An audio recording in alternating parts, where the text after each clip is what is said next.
As-Sabiqun wa rahmatullah. Allahu Akbar, Allahu Akbar. Allahu Akbar, Allahu Akbar. Ashhadu an la ilaha illallah.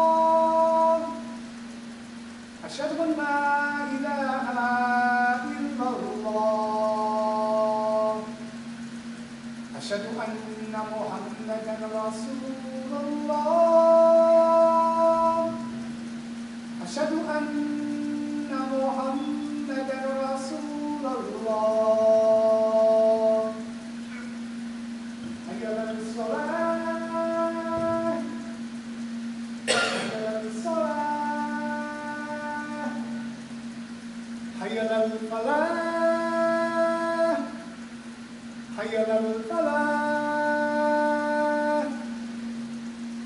Allahu Akbar, Allahu Akbar. La ilaha illallah.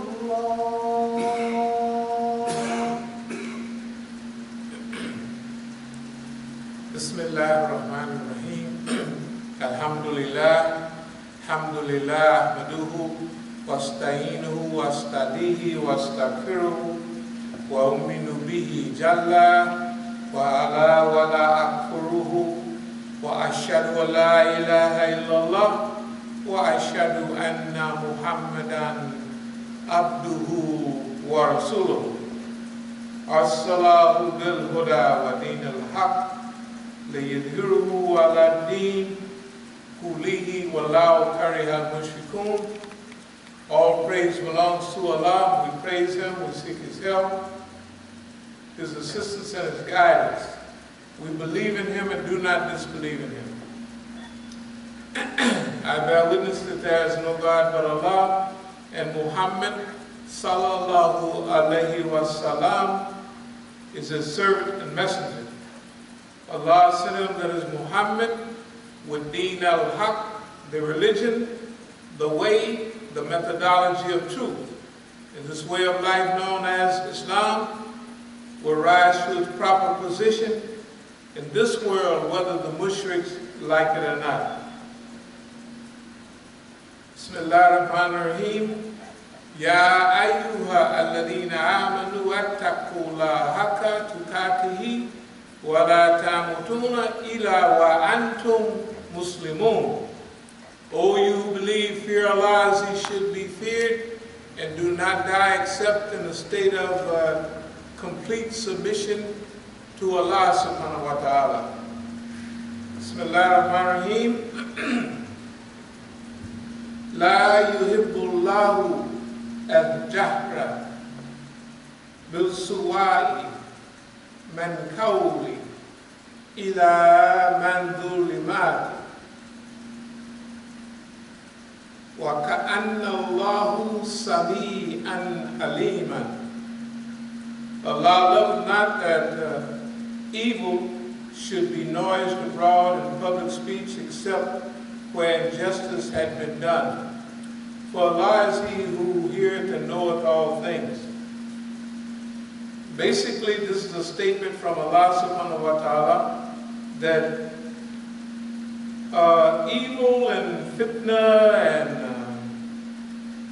suspicion and what have you should not be talked about in public speech except in specific cases. The main case is that Allah states that in case of injustice, in case someone is being wronged, ill-treated, or molested in a certain way, and that person has to go and seek public redress, or the petition, the leadership, or the management, the Amir al-Mu'mineen, or whoever's in authority, for redress of grievances. In our case, we're here in America, and we have to take the law in our own hands, as they used to say in the Old West. And that means that we have to make some adjustments. We have to make some reasoning. We have to make some study on our own and come to our own conclusions. Using the Quran as a base, using the Hadith, using history, and using our own experience. Would you turn that fan either this way or that way? Not move it, just turn it a little bit. You don't want to directly on me? Yeah, I don't want it directly on me. I think, well, you could turn it either way. That way. That's beautiful. That's beautiful. Allah. Okay. Now, you know, when you get a little older, cold air, you know, old folks always got sweaters on and turtlenecks and everything. And young people walking around in t-shirts. Not to them old folks, but I know which way I'm headed. So Jah is public notoriety. Zul or Zulima, that means he is wrong, oppressed, or done an injustice. So this is what the ayat is saying. And we take that approach in our lifestyle. I want to read a few things that will give you a little background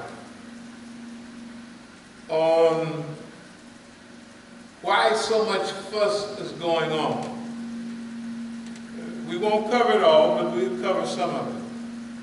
This is from an article, believe it or not, it's 6 years ago. It's called Evolution of the Islamic Movement. And it says, evolved to develop from a primitive to a more highly organized form. Evolution to change, gradual change, peaceful or non-violent change. Development, growth, rise through natural growth or development. That is flowering, blossoming, ripening, or maturation. Gradual process in which something changes into a different and usually better or more complex form. Now we're using this form of evolution of Islamic movement. That the Islamic movement would be in the beginning primitive, which according to our study, according to where you go, if you're talking about the Dar al-Islam movement, it wasn't primitive, it was up to date. But if you talk about those other people, like say Boy Science Temple of America, Nation of Islam, and those groups, they were at best primitive. We're just using that as a flowering word, primitive. But we're talking about a gradual process in which something changes into a different and usually better or more complex form. It becomes multifaceted, it becomes more complex and more complete. Evolution has several levels: personal, spiritual, social, political, and economic. It says, what kind of world do we want to live in? What vision do we have of the earth 100 years from now, 25 years from now? How do we see Islam in the near future? What part will Islam play in world affairs? What will be the most effective means of achieving our vision? Evolutionary century. We see the 21st century as the evolutionary century. The evolution of Muslims is particularly necessary if Islam is to play its proper role in the earth liberation movement, which aims to free the earth from the parasitical behavior of man. The goal of this movement. Part part of the Earth Liberation Movement. I know we sound like white folks with long hair living in the mountains. But remember, we're not the same primitive movement that we started out. As you evolve, you become more complex, and you evolve to higher and higher levels of consciousness and action and of reality. That's in politics, that's in religion, that's in the economy, and that's also in our personal lives. So the Earth Liberation Movement, which aims to free the earth from the parasitical behavior of man. One of the main goals is to free the earth. That means the earth is captured by the humankind. Parasitical behavior, that the human being has started out as a parasite living on the earth, but now the parasite has the ability to alter the reality of the host. Now imagine a flea being able to change the whole personality of a dog. That'd be ridiculous. They'd say that's not the way it goes. But what about the human being living on the earth? His parasitical behavior has begun to affect the host, the earth itself. He is altering the reality of what we call earth. Establish a non-predatory system of interconnected global harmony. Now that doesn't sound Afro-American, Afrocentric at all. They think this is white folks' language. Yes, they do. What's it? A non-predatory system of interconnected global harmony, nurture and further a culture of earth-first custodianship. Understand and respect the rights of the earth. We get custodianship from Khilafah. In the Bible it says God gave man dominion over the fowl of the air, the fish of the sea, and everything that creepeth and crawleth upon the planet of the earth. So in terminology of the Bible, man has dominion over the earth. But Allah says in the Quran, I am going to establish a Khalifa on earth. They translate that as vicegerent. One of the things of vicegerent is a leader. Another idea of vicegerent from the dictionary is custodian. One that is called stewardship. That they won't dominate the earth, but they will help manage the earth. You see what I mean? They will help keep things in check, in balance. They won't try to dominate the earth and make the earth do things that it wasn't meant to do and change the whole odor and the flavor of things that Allah subhanahu wa ta'ala put in place. All right. Understand and respect the rights of the earth, which should be treated as a living organism. Envision global redesign for the 21st century. Global redesign. This, brothers and sisters, is being talked about all over the world. Global redesign. What do they mean? They mean, when they talk about global redesign, there's many groups talking about it. One, the rulers are talking about global redesign because they know things cannot continue as they are at present. Okay, then there's another group, people like us, common people, thinkers, workers, educators, scientists, engineers, technicians. They know that there has to be a global redesign of the systems of the earth, the process on earth. It can't continue like it is. But the rich white folks, it's not rich white folks anymore, it's rich folks in general, the rulers, global rulers. They want to redesign because they know this is not going to work much longer. But their design includes redesigning things so they still get all the wealth and power. The other people, you and I, want to redesign the earth so that the earth will have a period of not total rest, but it will be able to regenerate itself and help bring itself back to its natural condition, where everything works perfect and in balance, including the climate, the oceans, the air, and everything else. Now there's this part on transformation. The responsibility of transforming America into an Islamic-friendly society falls squarely on the shoulders of those who accept the challenge. And that we have this ayat as usual. Who is better in speech than one who calls men to Allah, work righteous deeds, and says, I am of those who bow in Islam. Nor can goodness and evil be equal. Repel evil with that which is better. Then will be between whom and thee was hatred become as it were thy friend and enemy. And none will be granted such goodness except those who exercise patience, self-restraint, none but persons of the greatest good fortune.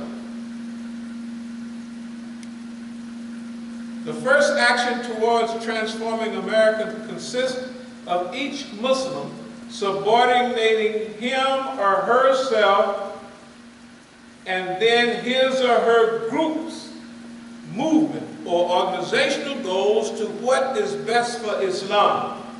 Was the first step. Each group and each person have to subordinate what's best for them personally to what's best for Islam. Each group, even around here in America, if Equani's take over a masjid pretty soon, they try to, whether Pakistanis open it or not, they try to alter the program at that masjid to fit into the program of what? Equani. And so they think of the institution there as serving the purposes of Equani, but not mainly the mass of Islam. So organizational goals should be altered to what is best for Islam. The next action involves building unity and cooperation. Unity and cooperation.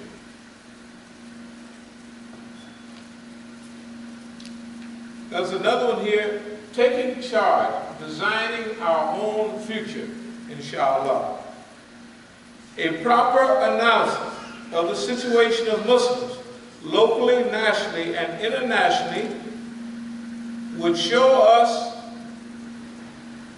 that Muslims are not in control of their lives, situation, or events. In selecting and defining a future for ourselves, we must be very brave and innovative. Without a plan or strategy, we are subject to wherever the winds of change take us. We surrender our self-determination and limit ourselves to prevalent trends, currents, and circumstances. We must remind ourselves our future should not be determined by our past. In other words, slavery and all that shouldn't determine our future, right? Imagination should determine our future. How much we can dream, believe, and think. Imagination can release our imprisoned possibilities. In other words, we're living in a mental and moral and ethical prison built by those people who influenced us. Our thinking are imprisoned by the system that we came up in. Happiness, goals, reality is determined by someone else's standard of success, right? They determine what our success is. through the media, through writings, and everything they show you. This is success. Imagination can release our imprisoned possibilities.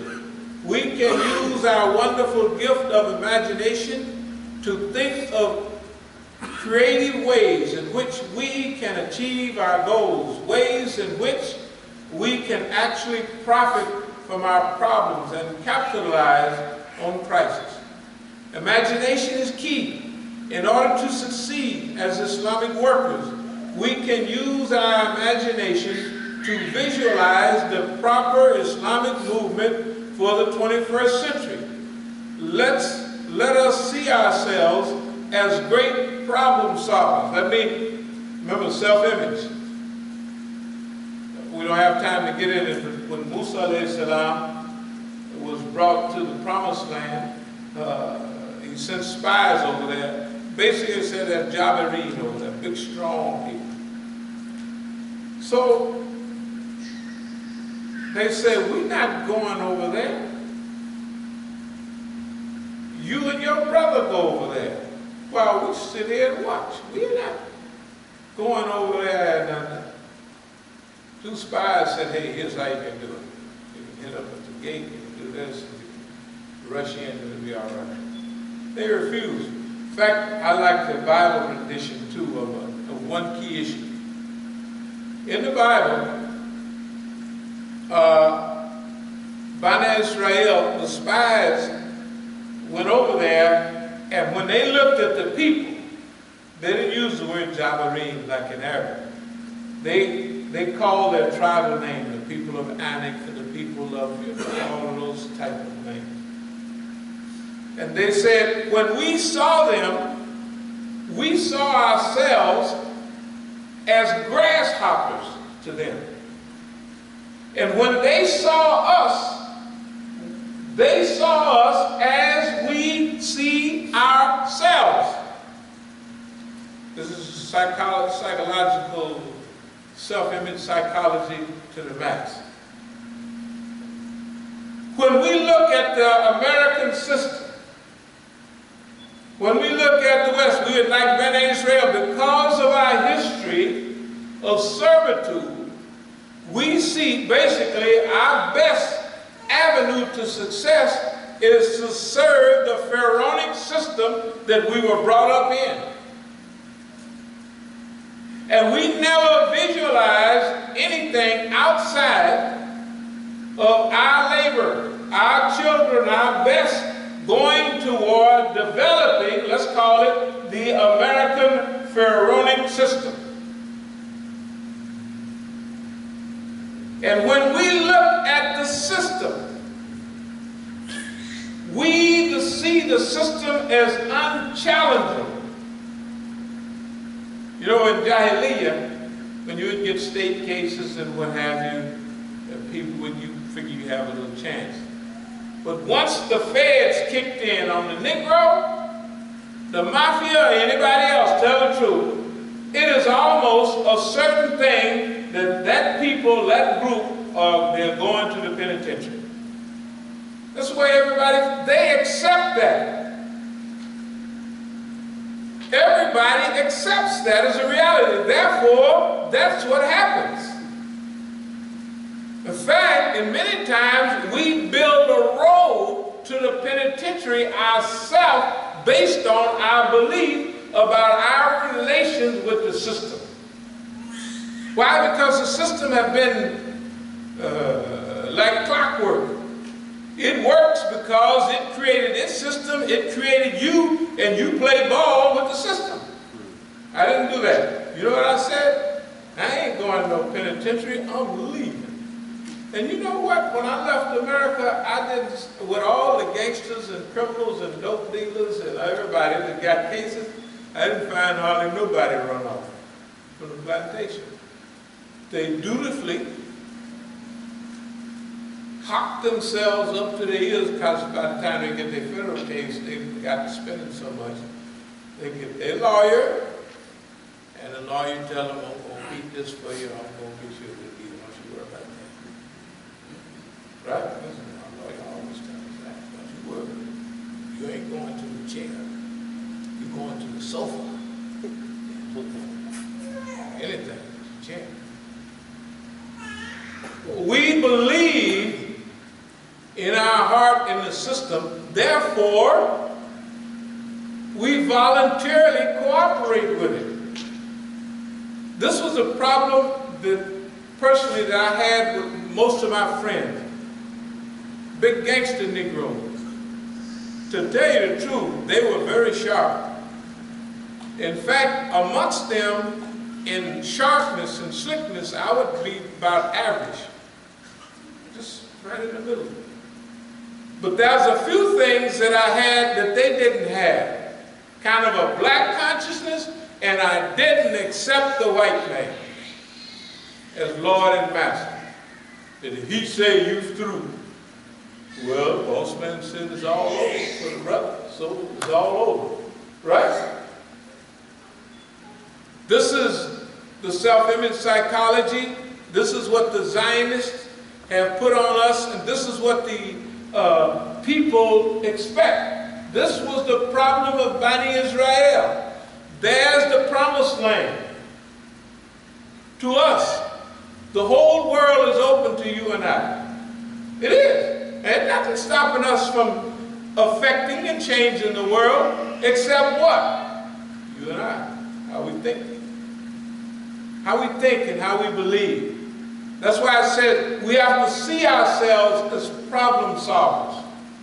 The Israelis didn't see themselves as problem solvers. They saw themselves as slaves. We see ourselves as servants. And if we can get a good so-called government job, or we are relatively satisfied.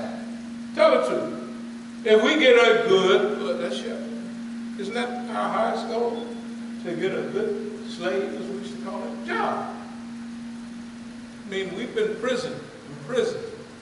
Although the killing and the murder that goes on every day, we don't have imagination or scheme to solve that problem, because we say it's always been like that. People tell, are you going to Black Lives Matter? I said, Black Lives Matter? I said, I'm 71 years old. I said, I don't remember when they didn't, talk about hands up, don't shoot. I don't remember when they didn't shoot us. I don't remember anything about what you're talking about. Am I upset? Of course I am. But I don't have time to run down there and jump up and down about mistreatment of Negroes. And I said, for you Muslims, I said, I'm the only Imam in the United States that's been manhandled, talking about Black Lives Matter, false arrest, manhandled, taken down to the station and got the treatment. I'm the only one. I can't breathe. That's what I told him. If I wasn't lucky, working out a little to pull up off the ground, I'd be dead now. It's Allah training you and being expectatious of what's going on. Let me try to speed up. I swore I would just keep the paper and just read. That's difficult. One of the integral elements of success is goal setting. Our goals and purposes must be in line with the time, place, and circumstance in which we live. Part of our goal is to make the world aware of the death grip which the Zionist machine currently has over people's lives. A goal must be clear, visible, perceivable, believable, and understandable. That's called goal clarity. That we clear about our goal. So you've got to be able to visualize it. Has to be believable also. And understandable. If we are to face off with the Zionist American monster, we must anticipate the difficulty involved in reaching this lofty goal. In other words, you've seen the story before. What happens to people that try to change the system? Just think about it. Anybody, whether white folks, whistleblowers, what happens to them? Common. They run them crazy, send them to jail, break them, take their job, all that. You know what I mean? People don't talk to them no more. That's common. Right? So if you want to change the world, you already know what road that you're going to be traveling down, right? And if you've been down that road before, you know what scenery you're going to see, so you can anticipate, right, what to take with you on the journey. Anticipation, that's part of being As-Sabiqun, to go out first and to anticipate the difficulty. That's called we must anticipate the difficulty involved in reaching this lofty goal. How much will it cost in time, money, energy, determination? That's called goal difficulty. So you got a goal, right? All right, it should be clear. But you're going to have goal difficulty. It's what? How much is it going to cost? Right? How many bullets I have to duck?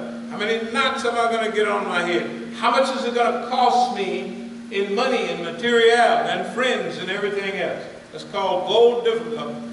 Finally, there's goal commitment. How much zeal, resolution, and dedication we have for the cause.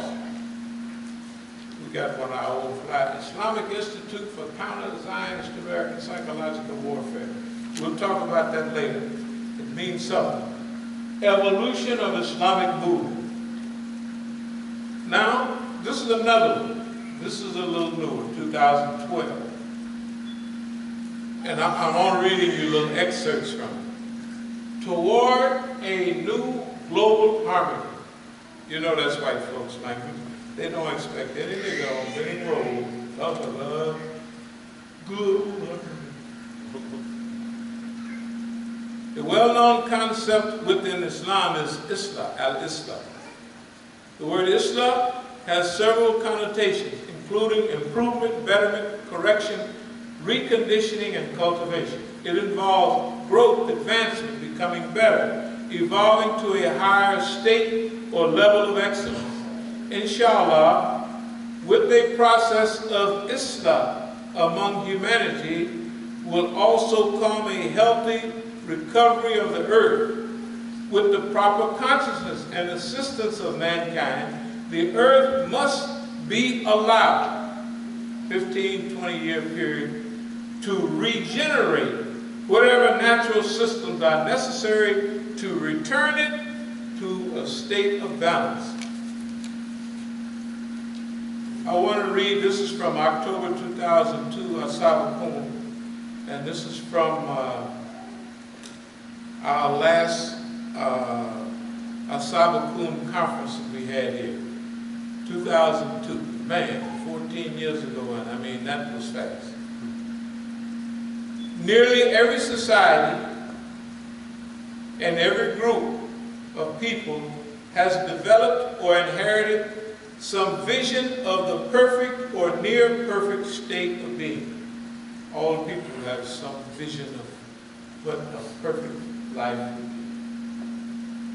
be. The utopia, Shangri-La, all of those things. They come out of the human experience. Utopia just means good place in Greek. But that's thousands of years old. All people, no matter what language, color, or race, have something in their culture that talks about an ideal possibility. In this imaginary land, the sky is the bluest, the water is the purest, and the air is the freshest. And the birds sing with an angelic harmony. It is a social and political oasis in which the human being has overcome his base nature and developed, remember developed, evolved, move higher, developed through strong human will and extraordinary intellect, a place where freedom and truth and justice flow down like a heavenly stream. Utopian socialism. This is maybe the 1820s. Utopian socialism hold that in this society, property groups will peacefully and voluntarily relinquish their holdings in order to achieve common ownership of the means of production. Now, you know, this is a lot of dreaming. They were saying property, or the rich people, will contribute their wealth, their productive capabilities to the common good to help raise the social, political, and economic conditions of everybody. And they will do it voluntarily. These were called utopian socialists. They really had it bad. It's a good idea. In James Hilton's novel, Lost Horizon, there existed a place, a virtual paradise on earth called Shangri-La. The classic movie, The Wizard of Oz, there was a song that was sang called Somewhere Over the Rainbow, referring to a place where dreams come true. Brothers and sisters, this is what we're really talking about. A place where dreams come true. Visualizing yourself as an individual and as a people, an ideal world that we would live in. You think of it yourself. We'll get to it a little later. These somewhat mythical places are an inspiration for visionaries and dreamers, opening up a whole vista of possibilities. You know, a couple of years ago, when Abdul Malik was running all that fitna and Mukhtar and them in California, and it wasn't working. And of course, Abdul Malik was waiting for me when I go to the trail up in the mountains every morning, just like he knew I would be there. As we talked, he said, "You are an eccentric." First of all, I'm talking to him and trying to bring him around. He said, "You're trying to turn me," like he's admitting he's a police. "You are trying to turn me to your side." Of course I am.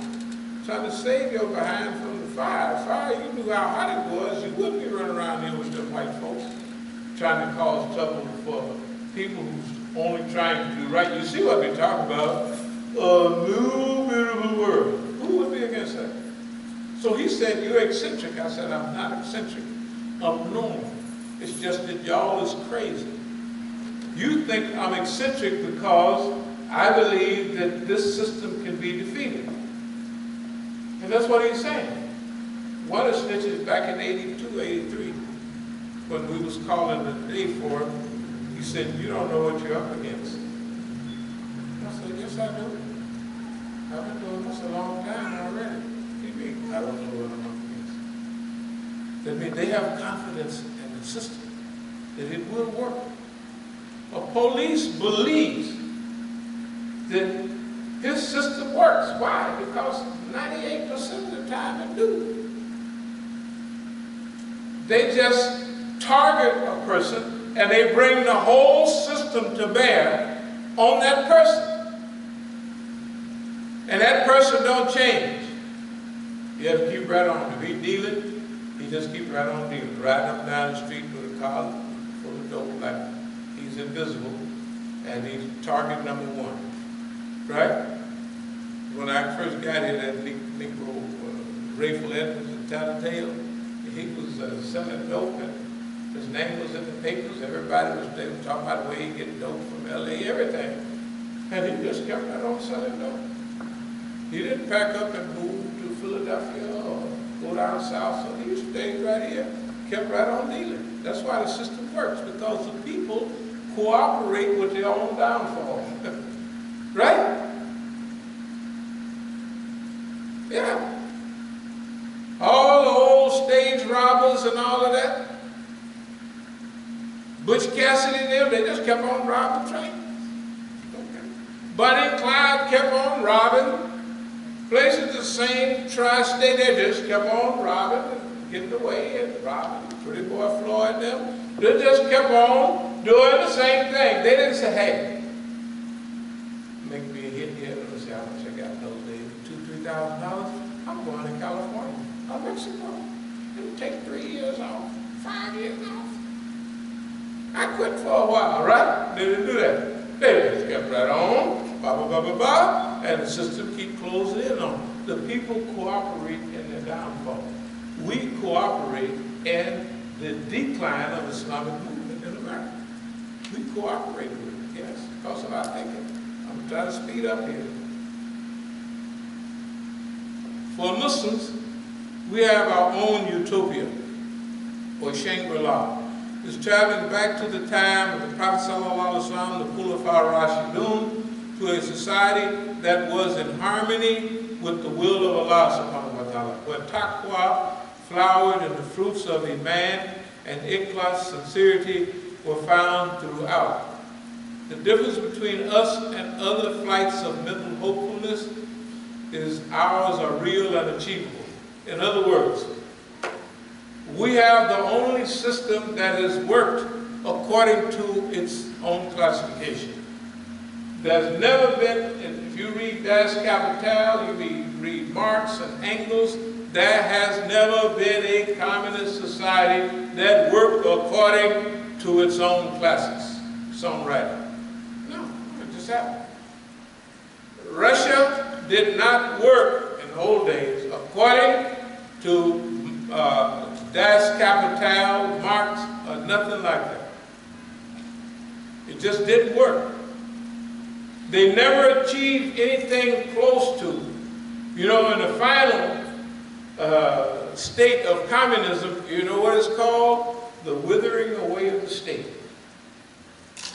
The people will progress so much that the state, first it starts off as the dictatorship of the proletariat. Who's the proletariat? You, me, we're the proletariat.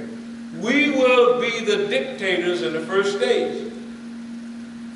In the last stage, we would evolve so high that the state apparatus would wither away. Did that ever happen in communism? No, the state got stronger and more powerful and more dictatorial. And nobody, the only thing that withered away was their rights and freedom and justice just withered on the vine. Isn't that right? What about democracy? Declaration of Independence. If you've read it, you know what it says. Boy, that's a pretty good document. Ain't bad. Try to pull it off and see what happens. Try to pull it off. And the Constitution has become so strict, you don't have a right to do nothing anymore. You just get up in the morning and your life is controlled. Stoplights is okay, but you got to pay taxes on this, taxes on that. The original white folks, what did they rebel about? Tea-tax. You can't tax us. Now you got water tax, tea-tax, ad tax, road tax, right? You can't get on the road. You get it right here in D.C. with the potholes.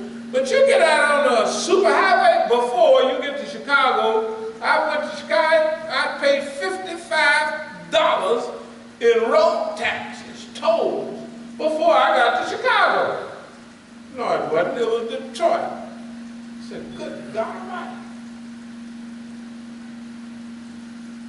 If I would have been with George and Sam and all those boys, we would have a rebellion 50 years ago.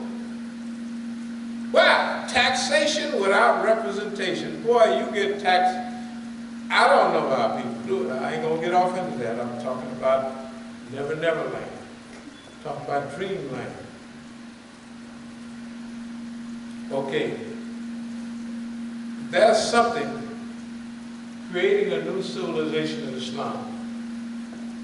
Dr. Khalid Siddiqui, I show you this all the time. But I want to tell you a little bit why it was just between you and I.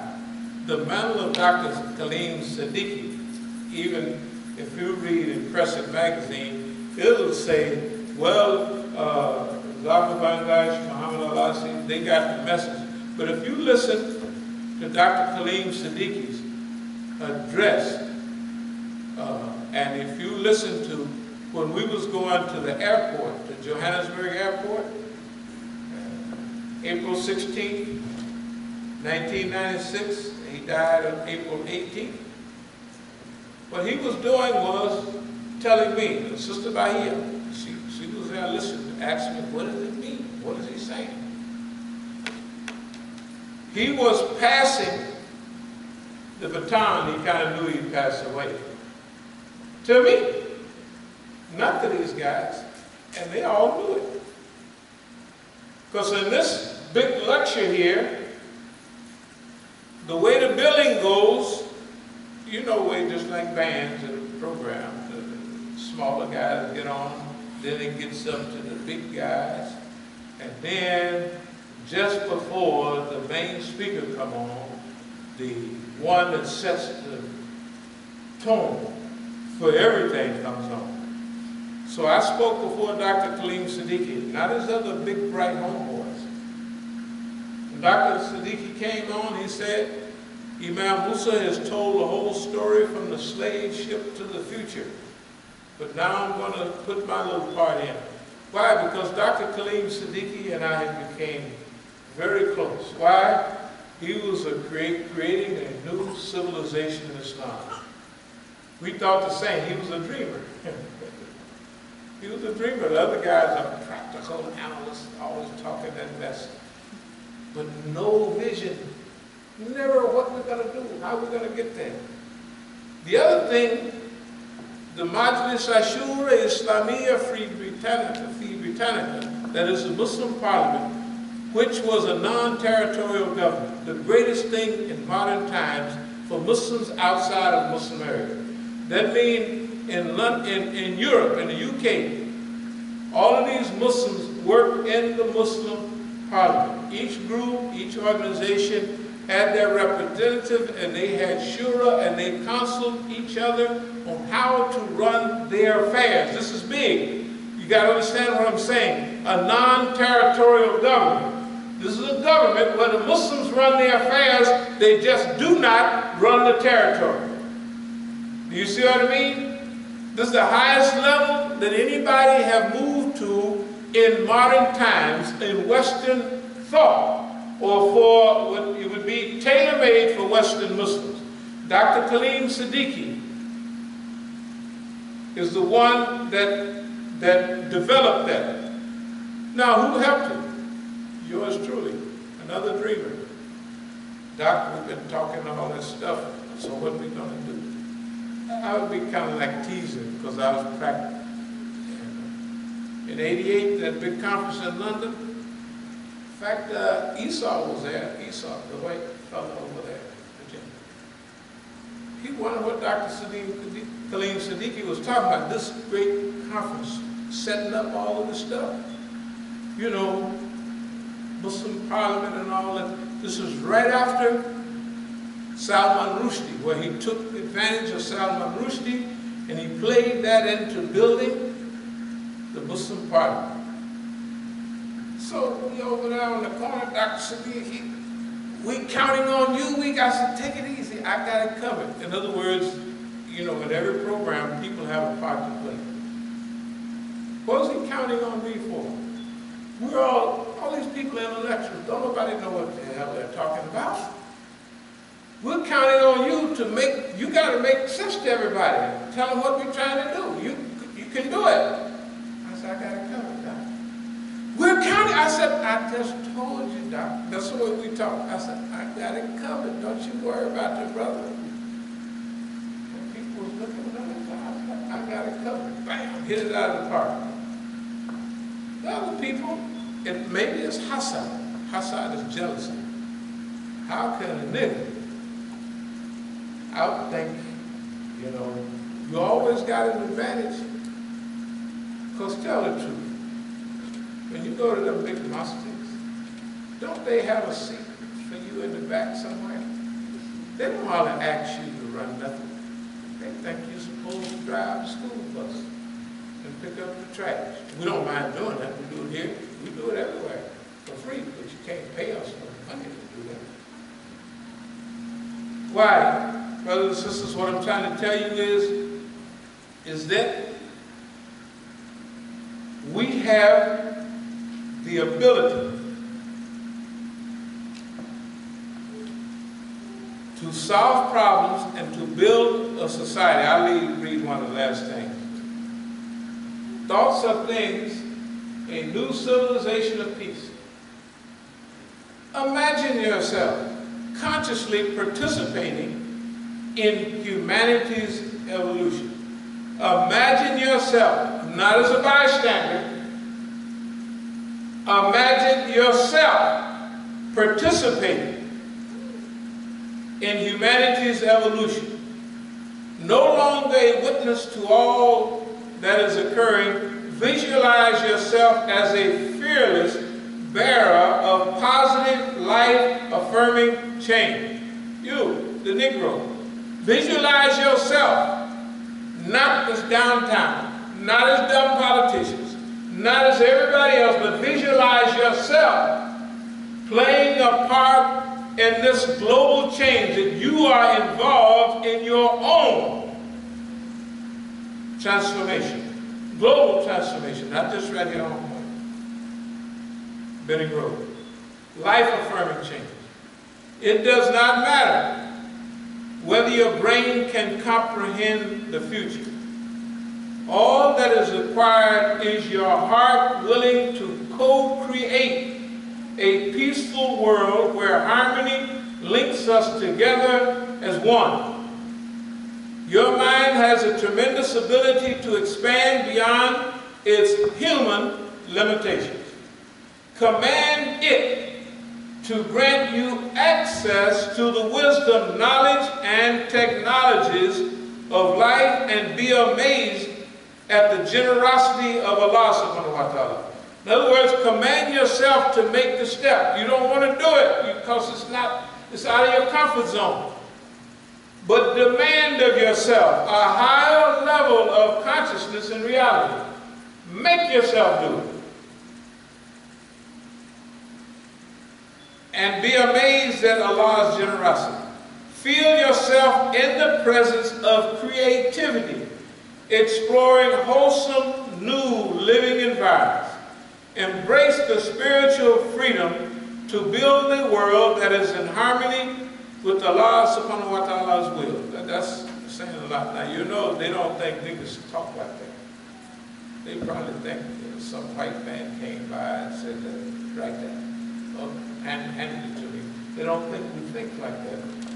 Because as long as you live the world that He laid out for you, you will always be in the back and on the bottom. But any time you get up and you start visualizing a world that you want to be in, knowing that in the world, you are the majority of people. And there's only 1% of those people ruling, right, that you got to take care of. Without them, we could have a harmonious existence because we would be doing the things that would benefit ourselves and the world in which we live.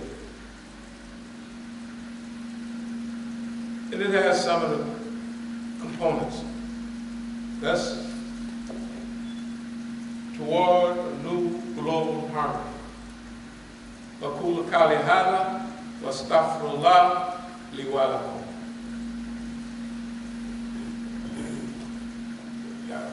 Dear believers, it's 2:30 and this is the first khutbah. Just finishing. I'll promise to speed it up. I won't be too dictatorial today. You know,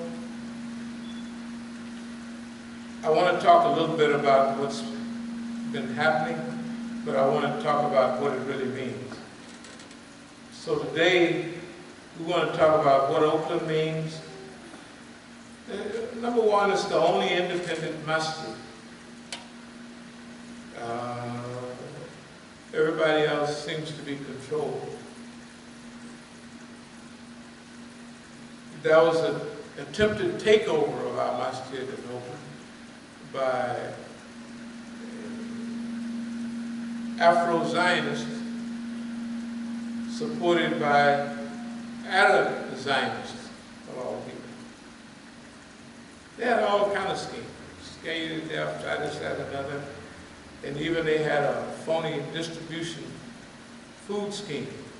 This was for the shortcut to those guys. They were Abdul-Malik functionaries, like the something Mutar to do all the time. They try to make their life. That we're doing good. You know, like Trader Joe's and places like that, they give away their old food. The Muslims bring that and they distribute it at the Masjid. And I told them that we're not going to do that right now. But we got to feed the people. The Quran says, I said, we open this masjid for certain reasons. Said we're in a war situation. I don't want you bringing that food here and giving it away, all that secondhand food. We'll do something like that later. We're in a war right now. And we're not going to have a Shokat, kind of little chubby Arab. His thing was telling me, Imam Musa, if you just let me give khutbah, I won't talk about anything political. I'll just talk about Allah and Rasulullah. I said, we didn't open this masjid for non-politics. We're in a war, which all of y'all are participating in trying to downplay what our mission is. We have our mission, not your mission. If you want a sit-back, cowardly, of course, non-talking masjid, go over to any of the rest. You can go there and have all the non-participation you want, isn't that right? There's plenty of non-participation over there. Okay.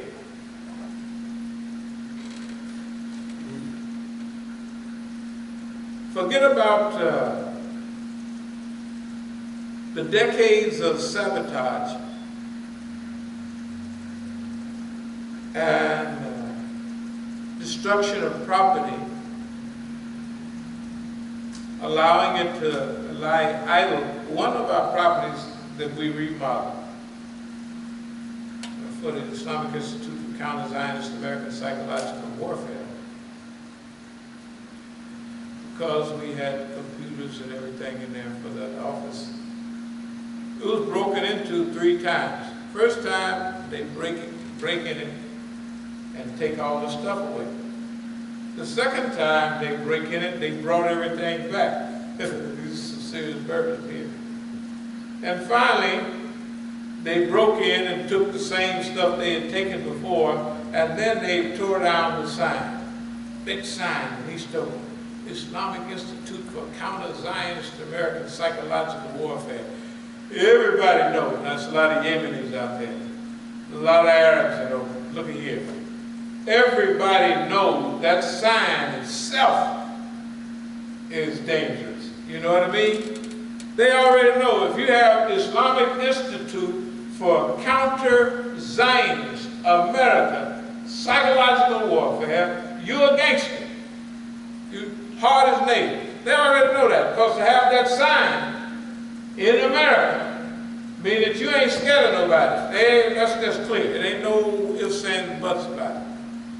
So one of the things that an old uncle, I ain't going to call his name, did was tear down that sign. Why would a Negro tear down the sign unless the Zionists are told to? What I want to talk about today a little bit, I know I've been telling you we're going back to Oakland, we're going back, but we go back there when we get ready. We are a target, not a victim.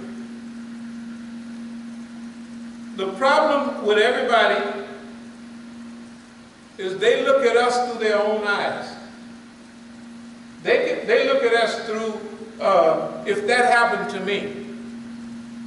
My friends and our enemies, they see us as though, hey man, the brother gonna crumble in a minute because the white man just hit him with this, the white man hit him with that. And they know nobody stands up under the pressure of the Zionist American federal, when they know it's the FBI, the OPD, the NSA, and everybody knows. That's one thing about Oakland. Everybody knows what's going on. That took a lot of engineering, dear brothers and sisters. That was a coup in itself, which we'll mention a little bit of it. But we are the target, not the victim. This is what we'll spend the next 2 or 3 years explaining. We, at Masjid al-Islam, have been and are the target of the NSA, FBI, CIA, and all of them. We're the target in America. About that, there is no question. But because we're the target, don't mean we're the victim. Let me try to explain that. We are having confrontations, but we are not a victim of the system.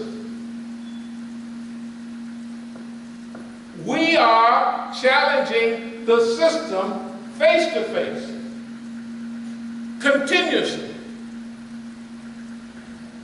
With all the stuff they did, here we are, happy and healthy. Do you know what that means?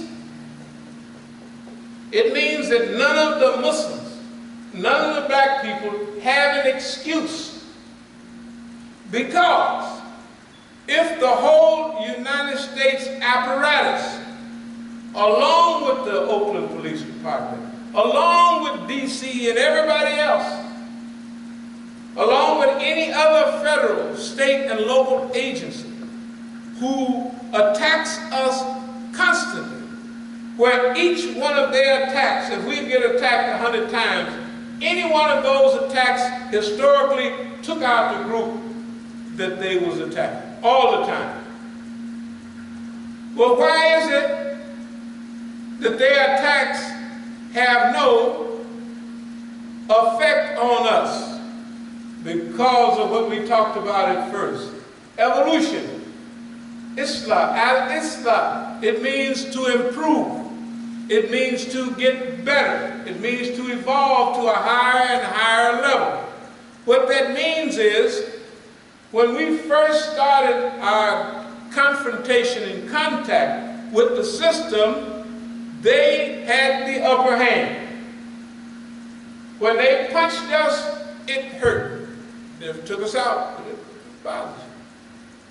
As time went on, we have evolved and continue to evolve until we reached a level. What was that level? Everybody sees what's happening to Islam, what's happening to the Muslims. They have 911. Finally, you notice they're talking about who had something really to do with it, what we've been telling them all the time. But that's been 15 years ago, right? Our dilemma was then and is still a reality now. We have to educate the people that it is really possible for you to participate in your own evolution. It is possible for you and I, to participate in designing our own future. It is possible for you to challenge the system directly without folding, without getting knocked out. Why? Why is it possible? Because we've done it over and over again. And the closer we get to now, the more things flow our way. And I want to mention just a few things. When all that fitna was going on, we're telling everybody exactly what's happening. Victory of Islam over the Shah, victory of Masjid al-Islam over the combined forces of American Zionism. Imam Musa will inshallah share case study after case study on how to practice psychological guerrilla warfare. This is a program a couple years ago. That's the goal then, and it's the goal now, to teach the people how to practice psychological guerrilla warfare. Number two, the College of Strategic and Islamic Studies will give you hands-on experience on how to make U.S. agents and collaborators expose themselves. Can you imagine how it feels when you know a whole string of Zionist American agents all over the world, from every group, from African Americans inside the movement, to Arabs, Equanis and all the rest, Pakistanis, infiltrators, saboteurs, in all the groups. And in 35 years, that's been your study, but you got to take it easy. Remember, it says those will be successful who have sabr. The real meaning of sabr means to check, to tie, and to contain. You have to contain yourself. You have to hold on and move when the time is right. They used to say, don't fire till you see the whites of their eyes. So Landon Jackson, that drummer. So we had to engineer a whole system to make that system, as it says, to make the agents expose themselves. You haven't had that before. The reason I'm telling you, and I'll be telling this story over and over again for the next couple of years, till people understand that you don't have, because you get attacked by the system, don't mean you're a victim. See, that's why we have to tell the people then, no, we are the victors in this. And we'll move on and try to show you how. Special session on design fitna. A lot of y'all remember design fitna, right? 2011. Design fitna, yeah. We had programs on it. We have flyers on it. Here's one of them. You can see it. Design fitna. Design fitna. You know what that means? That's a lecture we gave in 2011, a series of lectures on, you have fitna. In America, you can't stop it. You'll go crazy trying to stop fitna. They say, can't you do this, can't you do that? I said, I ain't crazy. So what are you going to do? You know the collaborators, you know the informers, you know how they think, you know how they inform the system. You know the government and how it reacts to information. I'm going to be brief. So you design your own fitna, since you got to have fitna anyway, right, in America. You design your own fitna. You tell the agents, you make the speeches and the talks, which are all monitored, and you say certain key things. They will react off of those key things, and the informants will inform the system. And if you know the system, it will react. And it will program its stooges and tell them, I hope I don't get ahead of y'all, that you can make the white man jump through hoops and do what you want to do, instead of you jumping through hoops. We did that in front of you. That's what you saw. We did that already. That's already a done deal. We was calling here from California last year and the year before. Remember the little sessions? We called from you then. We right in the middle of it, and you don't never hear us hollering and screaming and ducking and hiding. We saying we got this covered. Now here's what the boy gonna do. Design fitna. You can design your life, you can design your fitna. That means you make the system do what you want it to do, and you record it, and you categorize it, and you catalog it. Right? And you chronicle it, and you become a historiography, right? That you put it in all categories, and then when it's the right time, you tell the people so they would know that it is possible for them to design their own life. That's what people always, self-determination, isn't it right? So all the African and Asian and all of what we talk about in the Black Day. self-determination. We want to determine our own depth, where we want to go. We want the white man. And we believe in that stuff. You know, I have the real bill. But when I first got here, we didn't have a dime.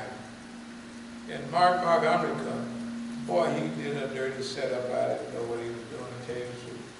I thought he was just a nice guy for a couple of hours. Till I went over to Iran and visited our friend that was over there.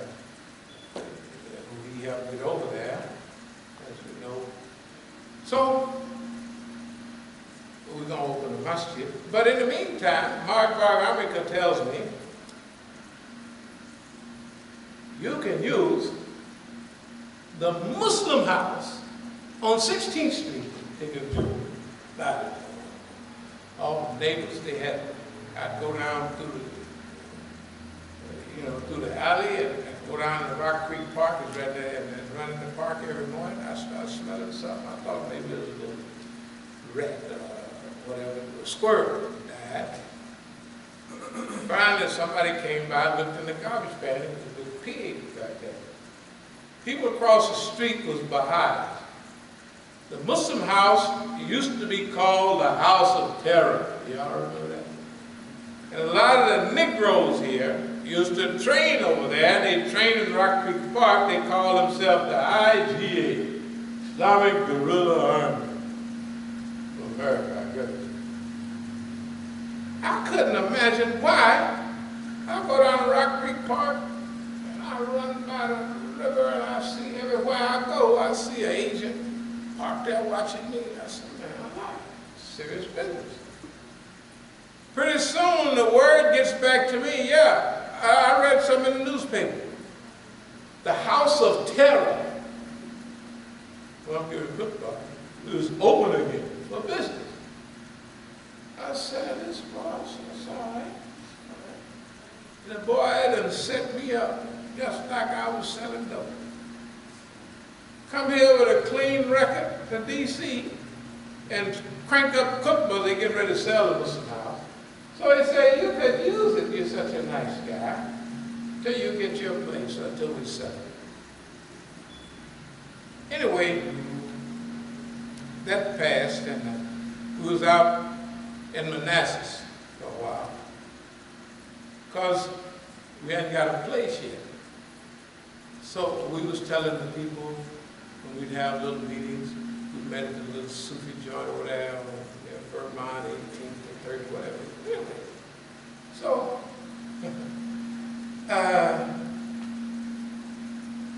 we had reached $5,000. So everybody was acting funny at our Sunday meetings. So I finally said, what's wrong? He said, the last time we got to $5,000, the Imam ran off with the money. I said, well, hell, you can't be no Father Richmond. $5,000, that little old money. You can't be nowhere with $5 grand. It's down in Richmond, maybe in Baltimore. You get a ticket, couldn't have got it no farther than that.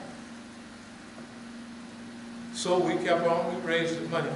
Then I came to a meeting one day, because I used to run out there in Loudoun County.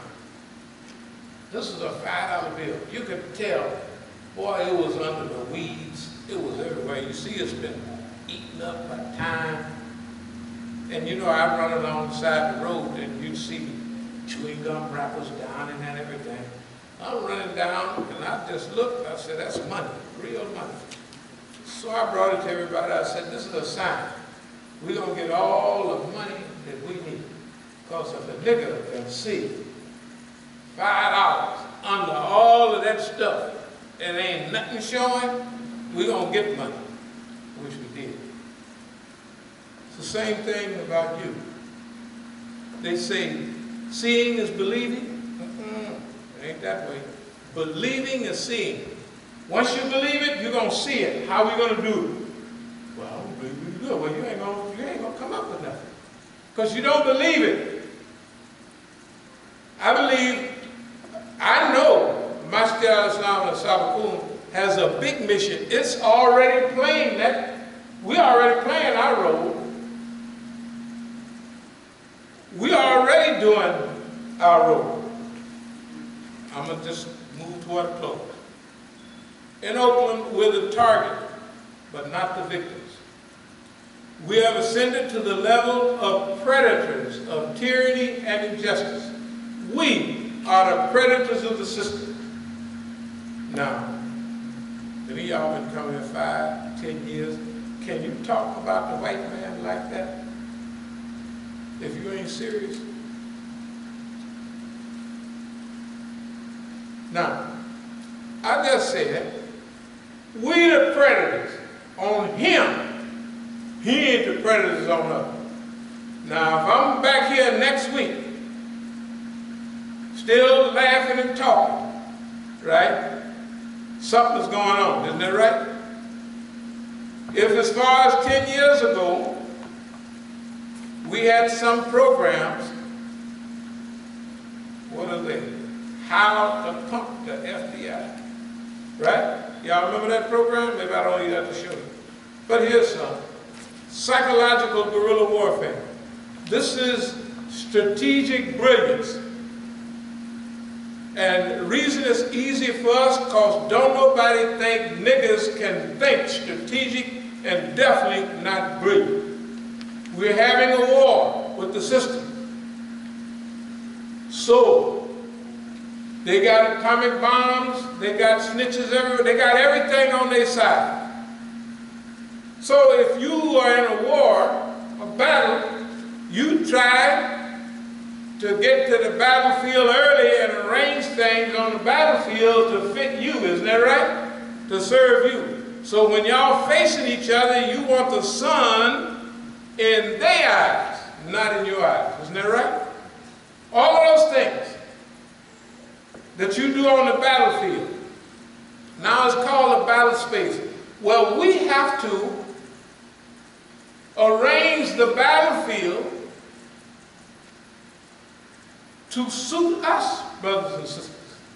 So it can't be physical.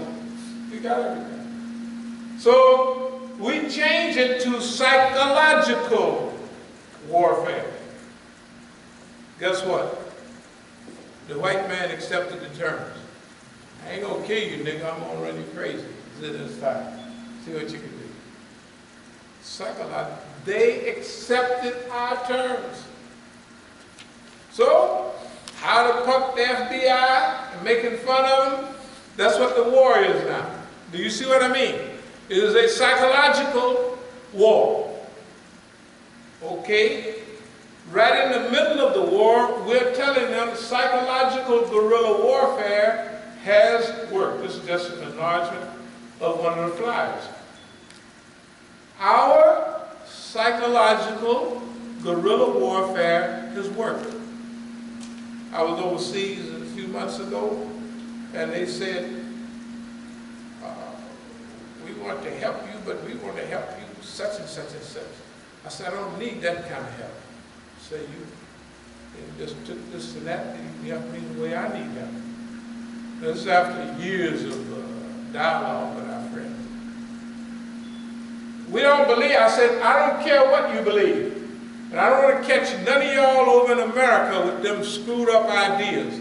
Because those ideas you got will help the Americans. And if I see any of you, if I smell any of you, these are our closest friends. If I smell y'all around, I'm going to deal with you because your dumb ideas will collaborate with America and help America win. That stuff ain't going to work. Well, I said, I told you, I don't care what you think. Psychological guerrilla warfare, brothers and sisters, has worked. This is about 3 years ago.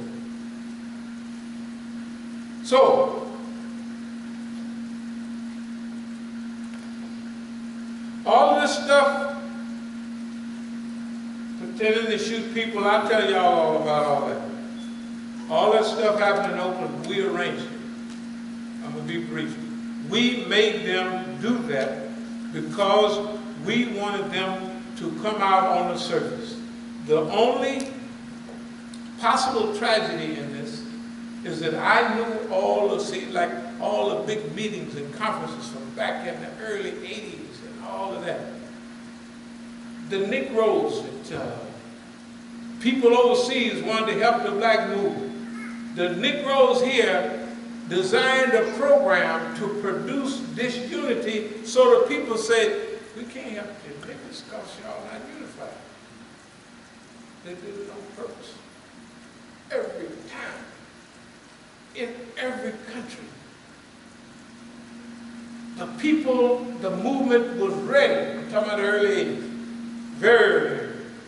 And it carried on for another 10 years. The revolutionary constituents around the world, even some of those in exile, wanted to help us. Because the movement, the African-American movement, the truth and justice in America, has the ear of everybody. The Negroes shut it down on purpose. Can you imagine, say a few years ago, you know all the snitches, not all the snitches, there's too many people. You know a lot of tattletales. And so just about everybody you know is a tattletale. That's the way the movie goes. Ain't nothing you can do about it. You guys, too bad for you. As long as you don't get involved, go home and mind your own business. If you don't believe it, just go sit at your house and stay out of the fray. If you don't believe that, you haven't studied American history. Just go home and watch television. Do your five salat right there, right next to the TV. How are we going to get the government and the snitches to expose themselves? That was the coup d'etat the last 3 years. That's why it says, what it says, number 3. Learn how Masjid al-Islam has exposed the whole Zionist American network in the public sphere. Never has so few done so much for so many without visible support. You have to do it, this job, like I look at all the Negroes on the show. You have to be able to watch those shows, understanding those shows, but not say, they would have me there speaking. Let's do it fi-sabilillah. That's what this long years, the long years of struggle will produce what's called in Arabic or in Islam, tazkiyah bil nafs. If you stay in the struggle, your niyyah, your dreams, hopes, and aspirations will be cleansed. You will do work because it's the right thing to do, not because you're going to get something for it. And Allah going to put you in the situation after situation, heat after heat, hot one day, cold the next, right? Hot one day, cold the next. This is something that, you know, in the old days they used to have a blacksmith, right? Now you just go down to the hardware store and you buy everything made, just like you want, right? But in the old days they made everything. And if you watch the blacksmith, he usually had an anvil there, he had hot coals, he had a little thing, and he would keep that fire hot. He would have that piece, and he'd stick it in the coals, and it turned red hot, isn't it right? Y'all remember seeing it on the pictures. Of course, I'm from the country. We had blacksmiths in Arkansas still when I was coming. And they would beat it. Bam! Bam!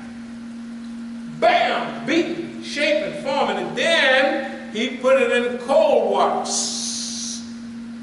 Look at it. Then he would start heating it up again. Get red hot. Bam! You would think the guy has a problem with metal, isn't that right? He's beating. Bam! He's shaping. Bam! He's fashioning. He's forming. Putting them in all extremes. The hottest of the hot till it's red hot. Then in cold water. And look at it, see is it ready, shaping, fashioning, and forming, and that's the way Allah do you. When Allah got you for a mission, boy, He put you in all kind of good stuff. Bam! Shaping, fashioning, and forming you until you are made to do a specific job. I don't have time to read it, but what it said to Moses. Moses asked, give me my brother and somebody to help me do this. Said, I've got you covered. And, you know, I've been with you all the time, Moses, what Allah said.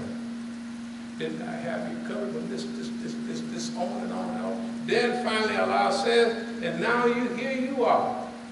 After this long period of trial, testing, shaping, fashioning, forming, here you are for my service. Because I brought you up, what did Allah say? Under my own eyes.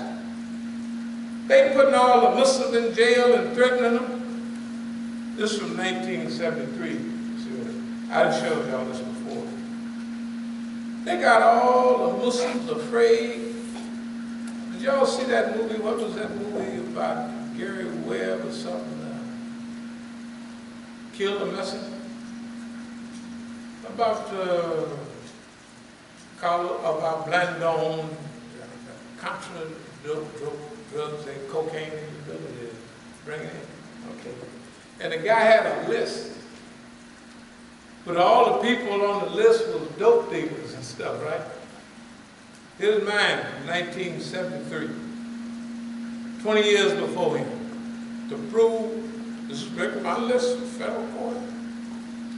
It's got the county of Alameda seal on it. All the oppression, scaring the Muslims to death. When I was going to court, now I'm going to 73, I'm trying to prove that the government is selling dope deals and all that. It didn't work. But anyway, I said, maybe if I get my arrest record, it would show complicity of the government, so I couldn't get my arrest. You know what they said? They said I was arrested 3 times in my life. On the rap sheet, y'all know you get your rap sheet. So, brilliant idea. I got my bail bond. I subpoenaed his records. This is what came back. This is one page right here. This one has 10. I read it the other night. This one has another 20. There's 20 arrests and court dates on one piece of paper. Because your bail bonds would have all of it. On one, and I got page after page. I guess I was arrested in Oakland more than any Negro in Oakland history. That's without a doubt. This proves it. I was down there so much. Well, what does that have to do with anything? Allah shaped and fed. When Allah got a job for you, He trained you before you get in the fight. When you get in the fight, you're almost cruising. Why? Because Allah done trained you. So they take me to jail once or twice or something. I look at them and laugh. Y'all must be crazy. We'll take you to jail. I say, you better hurry up. In fact, I ain't letting you out of here, name calling, until you take me to jail. Sucker, who are you talking to? I'm so-and-so. They're selling wolf tickets. That's all. They're selling wolf tickets. Ain't nothing they can do about it. I'm moving toward a close. Brothers and sisters, we're in charge of this situation right now. I know you don't believe it because you ain't never tried it. But all this you saw, I'd have talked to the FBI, you saw that, right? Okay. All this other stuff, we did it in front of you. We had them Negroes. Look, the stuff they did in California had never happened to nobody. Here come the dumb Negro with the Arabs behind him with guns one time. The next time they got guns, pointing them all at me. And I'm telling y'all crazy, you must be a fool. Got a sign on their forehead. You know what the sign says? We're here to excite you, to provoke you. That's why we never provoked. You know, if you're running on the trail, sometimes somebody come up behind you real quick, you'll look real fast. Anybody do. So when I run people on trails in the mountains, I always Yep, coming back. You know, something like that, so they don't get nervous. Now, you go out here at midnight and somebody jump out and push boo, it might scare you the first time, right?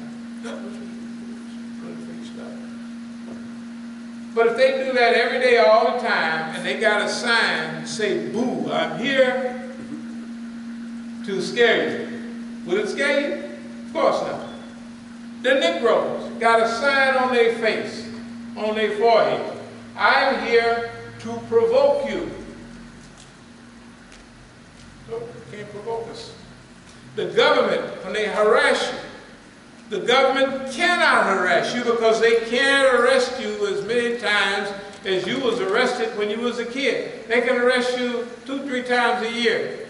When you was getting arrested 2-3 times a day, on April the 1st, April Fool's Day, 1970, I was arrested and charged and bailed out 3 times in one day. They just having fun. This April Fool's Day, we're going to fix that thing. Arrested 3 times, bailed out in one day. So I imagine I have the record for all of that. So can somebody come now and say, I'm going to arrest you? Well, get busy, Cracker. You better hurry up. Don't be standing here threatening me about it. You better do it. So we are self-made targets. Sure, we are not the victims of Zionist Americanism and aggression. We are the manipulators of it. You know what's wrong with Ikhwan? They don't believe this stuff. They don't even think about it. You know what's wrong with the movement in America and around the world? They don't even think that that you can stick your foot in boss man's mouth. Well, we've done it right here in front of you. We got a lot to say, but I know it's getting late, so here's what I'm going to tell you.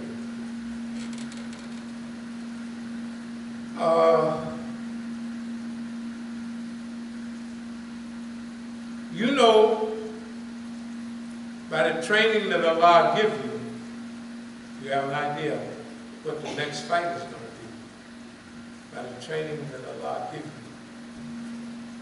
This has happened many times. We anticipate right now what the challenges are for this next stage. Brothers and sisters, design your own future.